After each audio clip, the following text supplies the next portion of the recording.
आज न्यूज के नुमाइंदा इमराना कोमल से। जी इमराना, पीटीआई इंट्रा पार्टी इंतखाबात केस की क्या तफसीलात हैं, आगाह कीजिएगा। जी बिल्कुल, पीटीआई इंट्रा पार्टी केस की समाअत आज होगी और इससे पहले 18 अक्टूबर को जो 10 दिन पहले जो इलेक्शन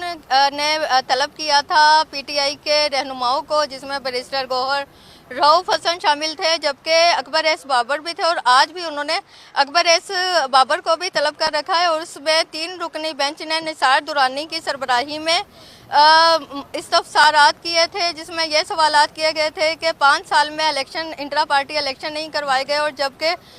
जब इलेक्शन करवाए गए तो मुद्दत भी ख़त्म हो चुकी थी। और इसके अलावा और भी बहुत सारे एतराज़ात थे, जिसमें बैरिस्टर गौहर साहब ने अपने मुकदमे के हक़ में दलाइल दिए थे कि हमने इलेक्शन बाकायदा करवाए, जो कि तमाम डॉक्यूमेंट्स 1365